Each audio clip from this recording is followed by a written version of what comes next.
Bayan ko'y tanging ikaw, Pilipinas kong mahal, ang puso ko at buhay man, sa iyo'y ibibigay, tungkulin ko'y gagampanan, na lagi kang paglingkuran, ang laya mo'y babantayan, Pilipinas kong hirang.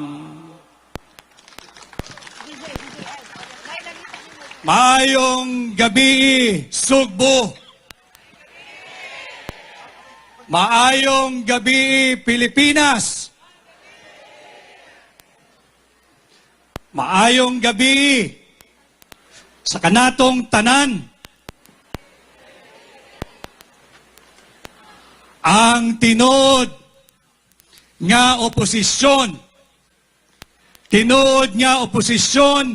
laban sa pekeng People's Initiative.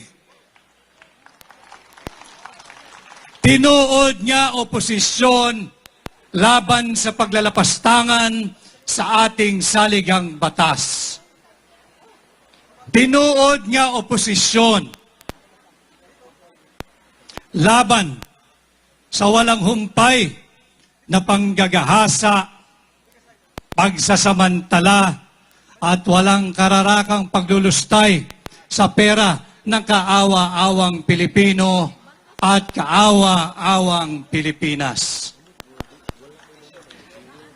Sa maiksing makabansang awiting aking sinambit, marami ho ang nakikinig, marami ang nagmamasid, marami ang nanonood, sumusubaybay at nakikiramdam.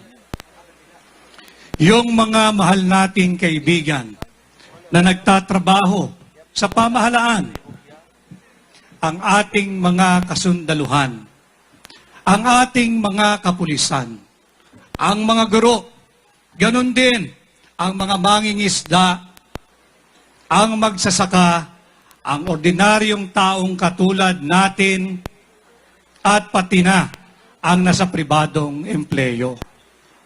Yun po yung dahilan, yung ating kinanta, yun ang dahilan kung bakit tayo ay patuloy na nagsasama-sama, nagkakaisa, at merong kolektibong paninindigan upang labanan ang paglapastangan sa ating saligang batas, upang tigilan at pigilan ang Peking People's Initiative, at upang pigilan ang walang humpay na paglulustay sa pera ng bansang Pilipinas.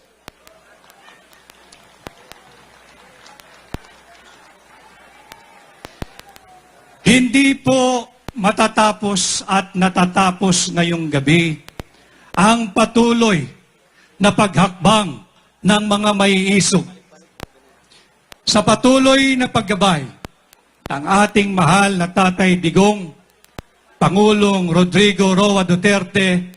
Tuloy-tuloy po ang hakbang ng maisog. Iikot po tayo at gigisingin ang mga natutulog na diwa ng ating mga kapwa Pilipino upang dalhin sa kanila ang labang ito at samahan tayong tutulan ang Peking People's Initiative na ang tanging layunin lamang ay mapanatili ang iilang tao, ang iilang pamilya sa kapangyarihan. Kaya po, hindi ko na pakakahabaan, tuloy-tuloy po ang hakbang ng maisog. Sama-sama po tayong iikot at sabay-sabay na iparirinig ang ating nagkakaisang tinig that we, the sovereign Filipino people, are not for sale.